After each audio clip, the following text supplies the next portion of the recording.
Hello, and welcome to Jeannie's World. Today is June the 6th. My beautiful sister, Linda, was born June the 6th, 1948. And she was born to a father who had just got out of World War II and earned the Purple Heart. Her father drove for General Patton, and on the last day of the war, he was shot in Belgium. But he made a good life for us, the best of his abilities. My nose itches. Sorry about that. Linda was born in Leander, Texas, in a shack. And I came along a year later. I don't remember those times. I just remember the pictures that we had. And they looked like a happy family to me. But where my memories go was either when I was 4 or 5, maybe even 3. We lived in Port Aransas, Texas, with my father and his wife, Susie. Her name is not remembered because of her virtue. Her name is remembered because of the pain that she caused. There were good times there, and there were bad times.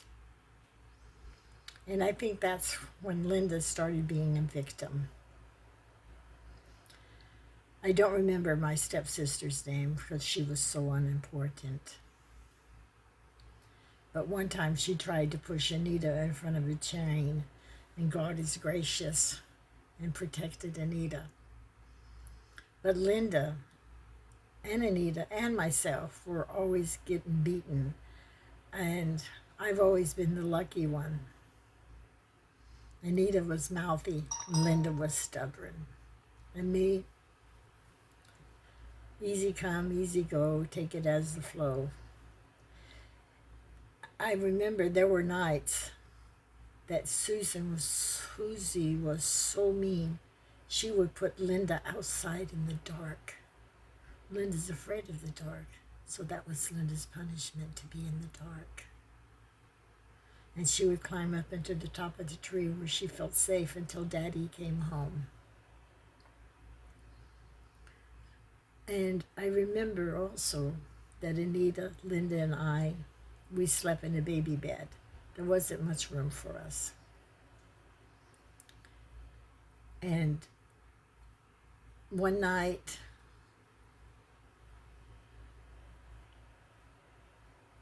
I want to go back, just a step back. I love country music, even the sad country music, because it always gives me a fine memory of my father. Anyway, one night, Susie, I don't know what was wrong with her. She pulled all 3 of us sitting on the bed with my grandma. And she had a big butcher knife. And she said she was going to kill us. I think she was too. And I think my daddy was late coming home. And anyway, he got home and he kicked in the door. And Susie stabbed him with the knife. Whatever went on after that, I'm not sure. The memory blurs. But the next thing I know, I'm being moved to my mother's house on Montopolis Drive in Austin, Texas, right next door to the Catholic Church, and right next door to my stepfather's grandmother, Memo, which was love Memo. But being I left my father, I left my grandmother on his side, which was very sad. And it's more like I'm telling my story than I'm telling the story of Linda. But anyway, we got to my new father's house. He was a fireman. And so, I mean, that in itself was a major uh, life change. Now, I'm not saying anything bad about my dad. He was Blackfoot Indian, and he lived the way he was taught. My stepfather was a Mormon missionary coming from a very wealthy family. Was a Mormon missionary until he met my mom. And he gave us a very good life. But I think he resented having 3 more children. Already he had adopted my younger sister, Tommy, and took her as his own. Now he has Anita, Linda, and me. Anita was very devious, I would guess you would say. She was the con artist of the family. She was always figuring and conniving and doing things and getting us in trouble.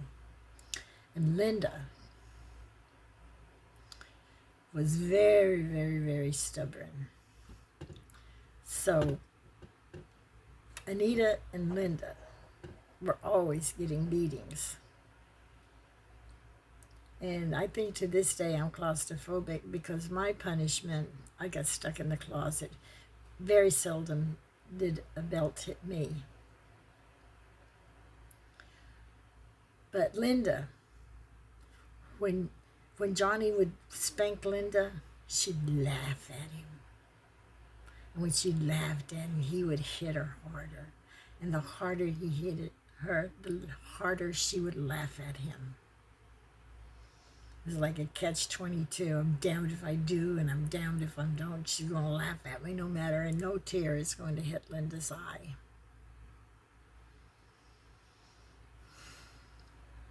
And that was just the way life was. But the beatings weren't that often. And so we did have a good life, and we did have a steady home, and we did have 3 meals on the table. We had clothes on our back. We went to church. So you can't say everything was bad. So what I'm talking about is Linda's stubbornness. And that stubbornness carried on through all her life. And I think it started with Susie, because Susie was so cruel to us.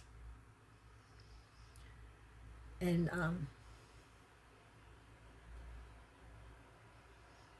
anyway, when I was 14 and Linda was 15, we were on our own. So we took off to Mexico because Linda wanted to marry Wayne Lee. She was in love with Wayne Lee. So when we got back I signed for Linda to get married. Can you imagine?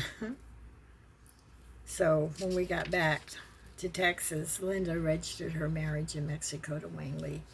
But on the first day that we were back in Texas, Wayne Lee hits Linda with the gun stock, breaks the gun stock on her arm.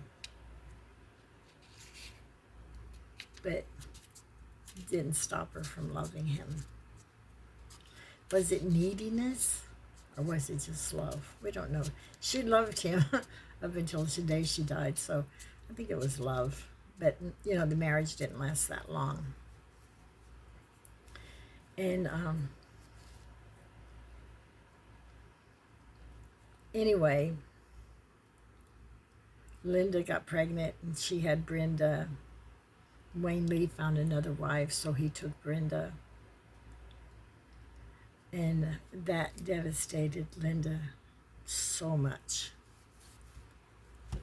And for a few years, Linda walked on the wild side of life. I was her companion. And then she married Alan. He was a seaman. He made lots of money. He got her a fine house. They had 2 children. But before they had married, Linda had gotten pregnant with Laura. And I don't know what it is about step parents. And you can't say it's bad for all step parents. But he abused Laura to the point that Laura had to leave.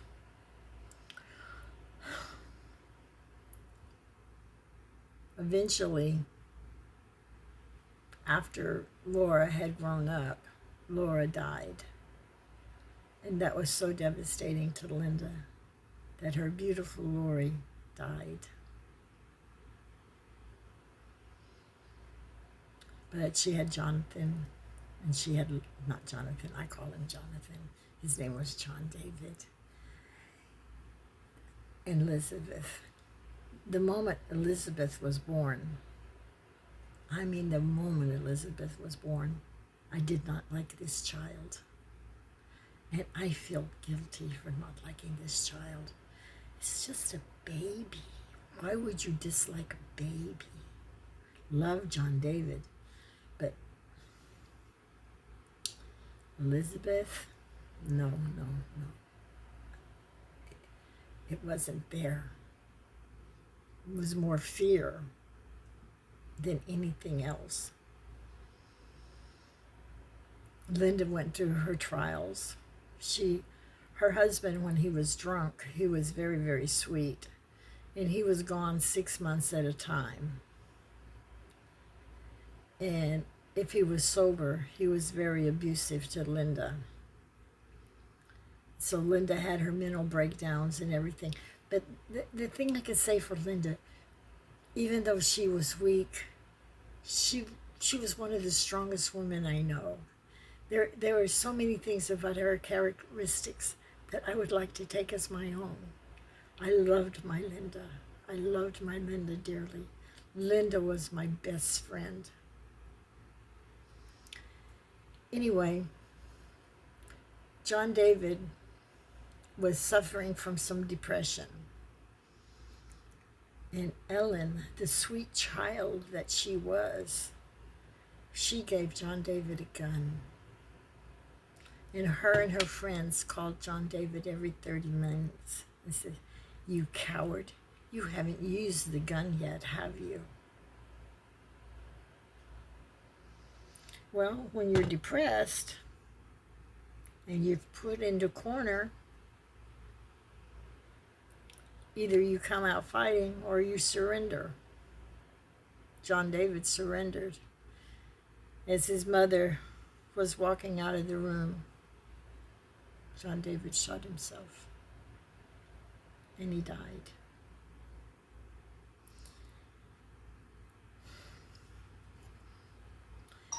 And on this day until now, and I will say it to her face, I am not a gossiper. If I say something about you, I will turn and I will say it to your face. Ellen Elizabeth was pure evil. Pure evil.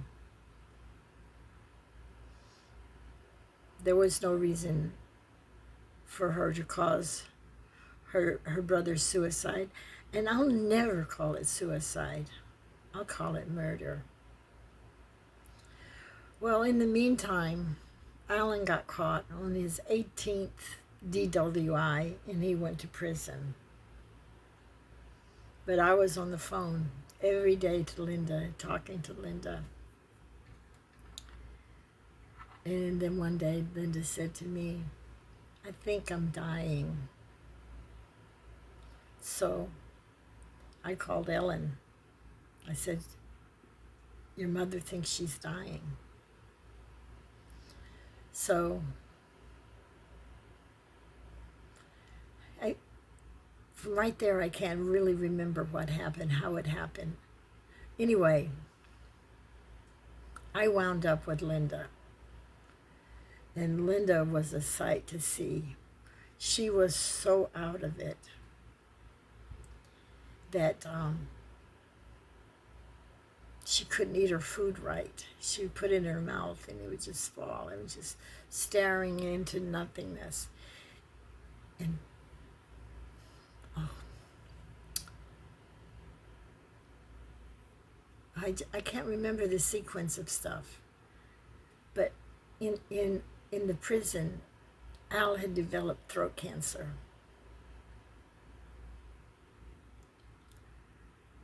So that meant now Linda has lost Laura. She has lost John David. Now she's going to lose her husband.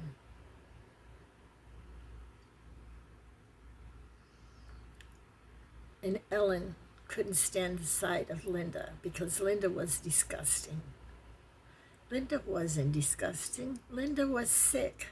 Linda needed hospitalization. Linda... Anyway, Ellen had called me to leave Oklahoma and go to Texas to pick up Linda and take her back to Oklahoma to stay with me. So I get Linda home, and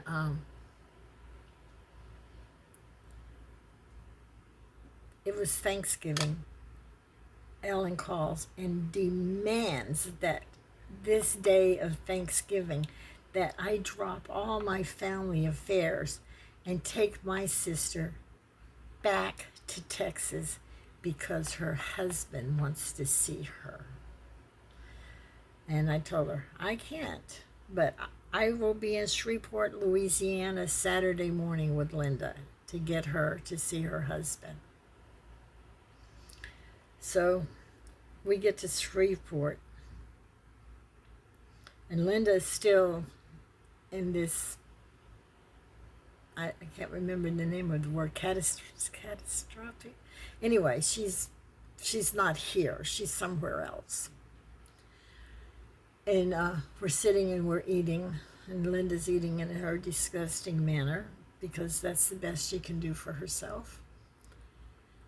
And Ellen says, your husband is dying. He's going to die. Linda take her back food, and Ellen would smile, so sweet. Such a good angel Ellen was, Elizabeth. Your husband's going to die. So we get Linda to the prison to see her husband. Sure enough, he's going to die. And so Ellen knows he's going to die. So she says to me that I need to take Linda to her home in Louisiana, and we need to get all the money transferred out of Al's name, and we need to sell the house, and we need to do this before Al dies, so there's nothing in probate, that everything is free and clear. We don't even have to involve Alan into her life. Now, I had not been to Linda's house since before the hurricane that hit New Orleans.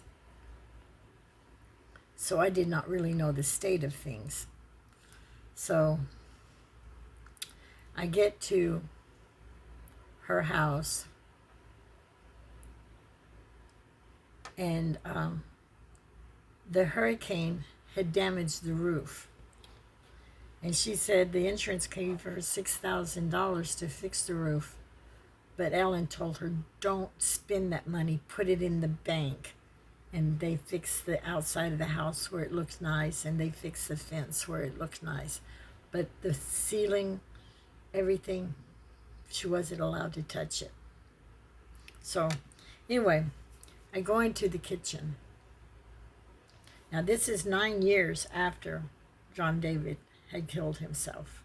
So there's a lot of time that's passed. And I go into the kitchen to cook supper.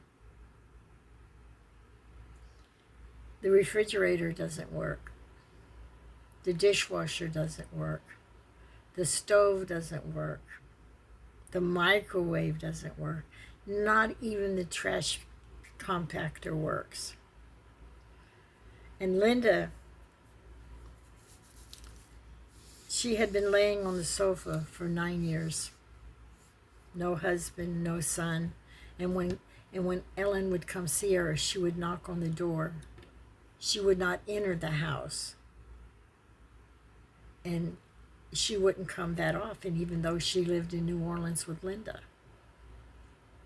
It was, hello, wham, bam, thank you, ma'am, and never entered the house. Well, when I entered the house,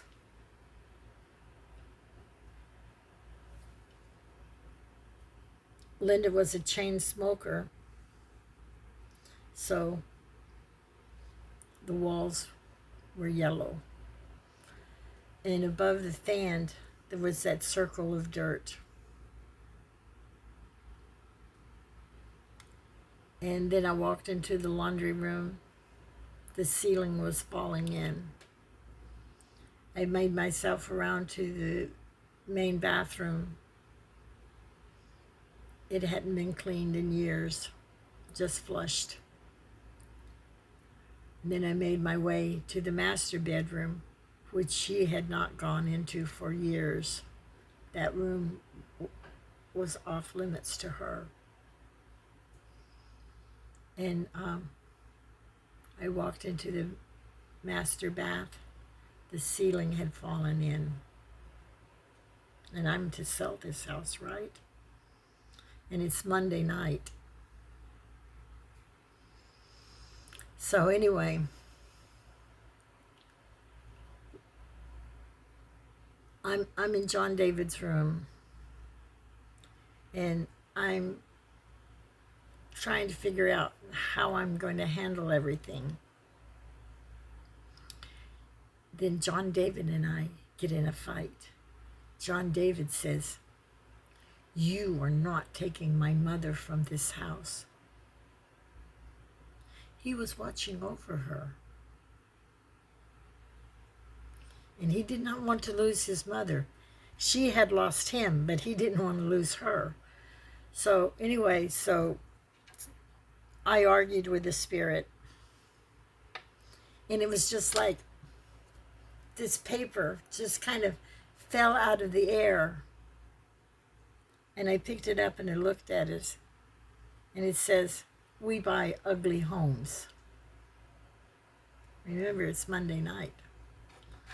So the next day I call a realtor, and she's really excited because this house is worth $225,000. So when she walks in the house, her face just falls. And she says, "There's no way we'll even get $125,000. So I got the ugly home paper. So I called the ugly home paper. They bought the house for $99,000.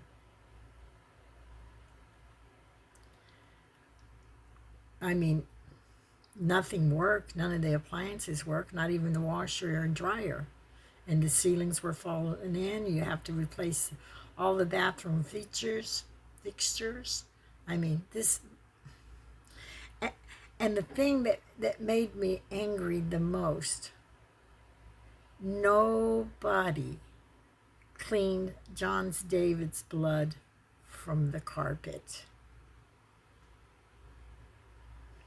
The blood had just died in the carpet. Linda was basically deserted. Now, maybe Linda tried to clean it, but bless her pea-picking heart, she didn't have any common sense. I remember one day she spilled some milk on the carpet. Instead of blotting it up, she poured water on it and spread it out. And I loved Linda. I loved Linda so much. Anyway, I sold the house, not at the price Ellen wanted, but at the price I could get. I went to the bank and I took all Linda's money out of Alan's money, out of his name, and I took this money and I put it in annuities where Ellen could not touch the money.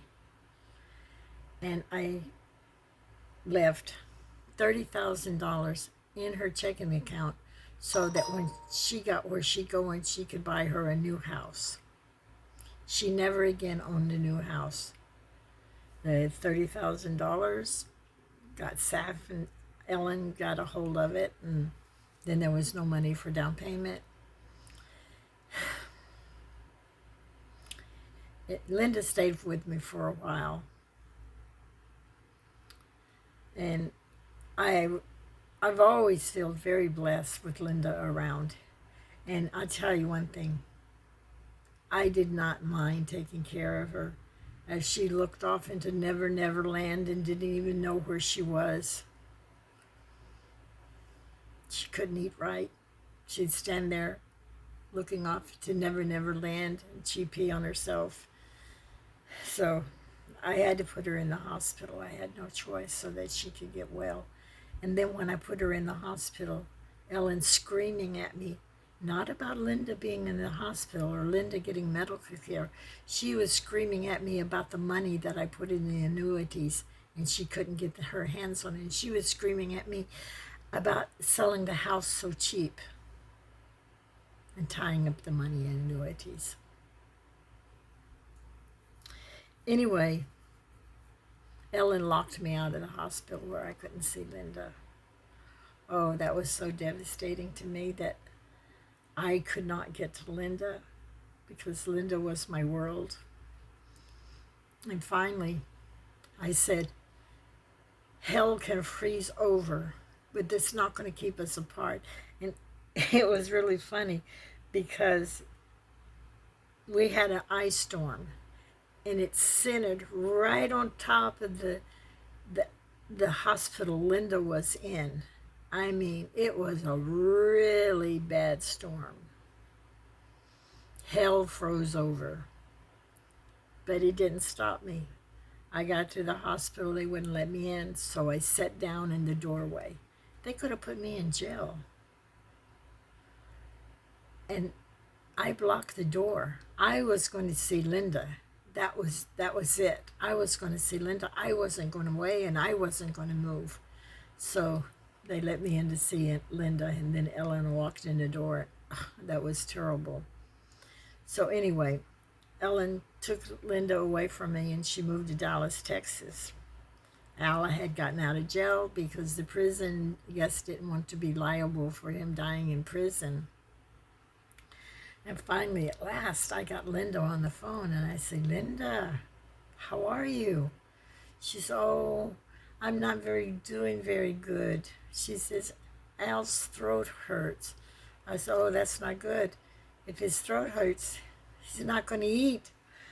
And then she said, well, he hasn't eaten in 3 days. So I called the police for a wellness check. And they took Linda and Al out of Ellen's home because she was neglecting both of her parents. All she wanted was the money. They could stay in the back bedroom and die as far as she was concerned. That was it. Money was all that was important to her. And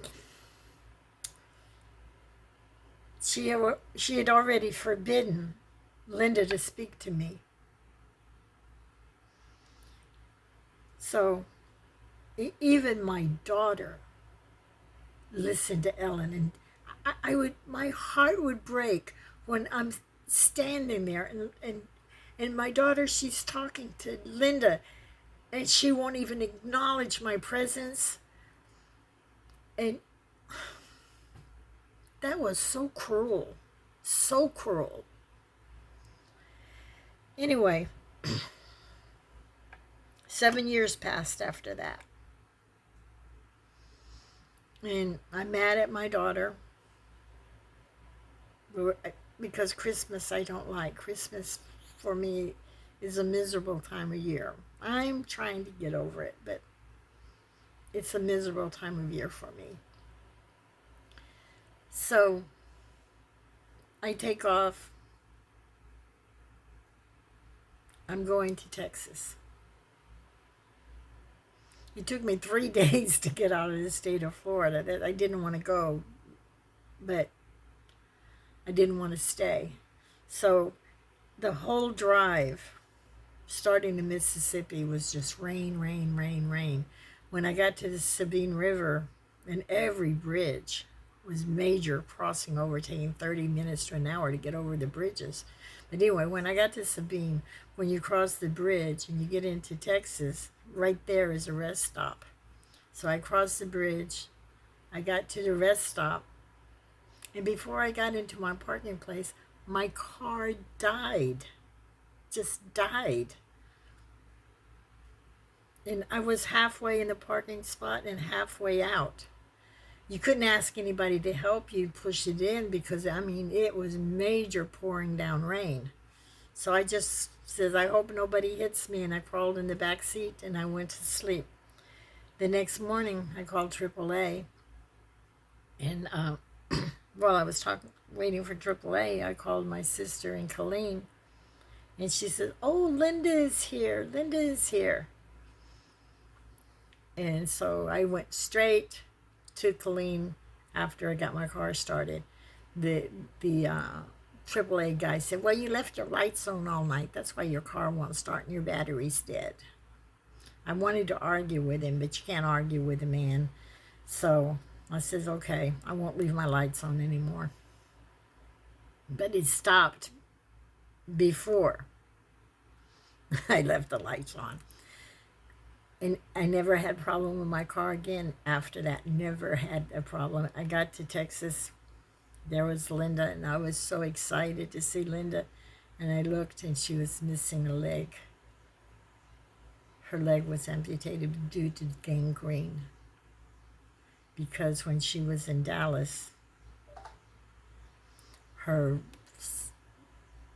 septic tank or whatever backed up into the bathroom, and Linda had a cut on her foot. I mean, it was in the bathtub, it was in everything.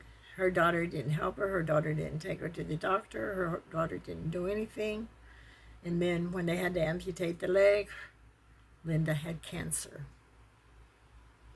And Ellen put her in the nursing home, took control of all of her money, and told her, "You're going to stay here until you die."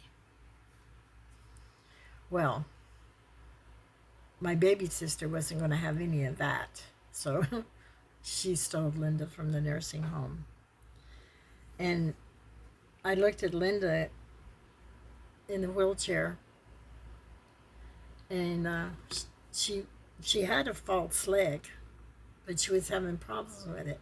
And she's laying around, kind of being lazy and everything. And I says, "Linda, if you don't use it, you're going to lose it." And so I went and I bought her one of these walkers, not realizing how dangerous these walkers were. Anyway, we were going to go eat Cajun food because Linda loved Cajun food. So we took off to get the Cajun food, and I had her on her walker, and I got her up on the sidewalk, and then I turned to go to park my car, but she went backwards down the grade and fell, and she busted her head open, and she was just bleeding all over the place. And I wouldn't let anybody touch her. I says, just call the ambulance. Just call the ambulance. Don't touch her. Leave her alone. Just call. And I mean, these people were really fine people. And I got Linda to the hospital, and I was so devastated. It was my fault that she fell down. If I had not taken her to the restaurant, if I had not bought that walker for her, Linda would be okay. If I would just have minded my own business and say, "Linda, you want to stay in a wheelchair for the rest of your life? Go ahead. It's your business, it's not mine." But no, I had to butt in and say, "Linda, you got to get up and walk. You got to live. You got to be your happy self." Because when she smiled, the whole world smiled with her. And everybody loved Linda. But to me, she seemed like she was a victim too. And I'm not telling you all her stories. I'm just telling you the ones that I shouldn't even tell you anyway. So anyway, we stayed in the hospital for 4 days. The only time I left her side was to go downstairs to Subway and get me a sandwich and immediately come back up to be by her. On the fourth day, the doctor came in and they were discharging her. And she says, "I'm sorry, Linda, to tell you, but you have cancer and you're going to die in 3 months."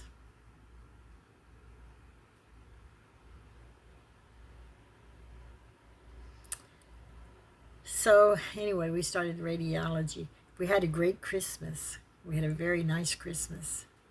I think it was one of the best Christmases I've had in many, many years. And then we did that Mardi Gras thing with the quarter in the cake. And we would go on road trips. And she was losing her hair from the radiation. And because the lung cancer was so aggressive. And anyway, they had talked about the gangrene scars in her belly. I'm thinking, if it was in her leg, how did the gangrene scars get so far up? So God saved her on more than one occasion. And we went and bought wigs. We bought hats. We bought those cancer hats. And I did not want her to take radiation because they told her, radiation, not the radiation. I did not tell her I did not want her to take the chemo. I did not. And I did not tell her. And they told her, you got 3 months to live, but if you do the chemo, you can have 2 extra months of quality life. And I'm thinking to myself, if you're on chemo, where is the quality? My husband died of cancer, and he was on chemo for 14 months. Chemo killed him. The cancer didn't. But I kept my mouth shut. We just did our road trips and our shopping. It was the 3 Musketeers, Linda, Tommy, and me. Linda loved shopping. She had the money. We enjoyed gifts. What can I say? It was a good time. It was a happy time, this last 3 months of her life. And then one day I was trying to get her to eat healthy. And I was getting very upset because she was losing weight no matter what I did. No matter what I fed her, she was losing weight. And so I told her, "You're going to eat this." And I leaned across the table to do something. She grabbed me by the hair and she punched me. "I'm not eating this." Then I got mad. I took the wheelchair and I pushed her in the room and I closed the door. I breathed a little bit and then I came back in and says, "I'm leaving." Now, I can't leave because I promised I would not leave. And I do my very best at all times to keep my word. And then I went back. And I said, "You have a choice. You can go stay with Tommy, or Tracy can come stay with you, or you can come with me. But I'm leaving." So she started packing her suitcase. Anyway, we left and we went to Oklahoma. And we stayed in my favorite hotel. The hotel wraps around the swimming pool and it's undercover. But Linda was tired from the trip, so she slept all day. But we did stop at the Kiowa Casino right outside of Lawton. And she started talking to the people who had chemotherapy, and they advised her not to take it. But the nicest thing I can say about the Kiowa Casino, on their buffet, they had every food that Linda loved. And Linda just ate and ate and ate until she couldn't eat anymore. And it made me feel good that she was eating every food she liked. Cornbread, beans, fried okra. They had everything. It's like they made a special buffet just for her. So anyway, my boyfriend Michael, he comes to the hotel to see us, and he brings me a teddy bear like he always brings me. And he brought, I think, brought her a box of candy or something. And Linda looks at the teddy bear and she goes, "Oh, what a beautiful monkey." And so we named my teddy bear Monkey. And anyway, we went back to Colleen, and I didn't want Linda to lose hope. I didn't want her to say, "I'm dying and that's it." But Linda, she smiled every day, and she never showed an ounce of pain. And we worked on, she had the phantom pains for the loss of the leg. So we would sit down and we'd look in the mirror, and she would exercise her good leg and make her mind think that she had both legs, and she lost the phantom pains. And they sent out, the physical therapist and everything, and she likes a good looking man, who doesn't?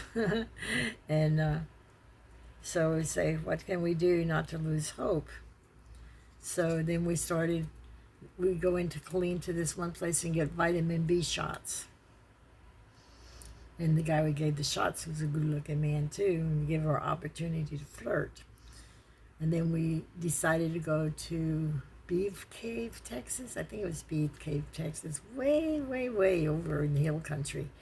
And we started doing the vitamin C therapy. Her blood cells went from teardrops to normal. But by that time, it was still too late for her. But it was hope that she would get well. And I mean, we didn't do anything with going, "Oh, I'm sorry, you're dying." Oh, we didn't do that at all. Tommy and Linda and we found joy in every minute of the day, except when she punched me, and then we turned that into a really good road trip. And Ellen had quit talking to Linda. The first, I think, 2 weeks that Ellen quit answering phone calls and quit calling, Linda was devastated. Well, her other daughter, Brenda, lived just up the road, and we had, Brenda, Linda, and Ellen and I had been in this quarrel for 7 years, so Brenda hadn't really been in contact with her mother. Well, Brenda shows up to see her mama, and Linda is so happy. It's like all her dreams came true. And the next morning, I went to check Linda. With her beautiful smile, she passed away. So every June 6th, Donna and I go celebrate her birthday.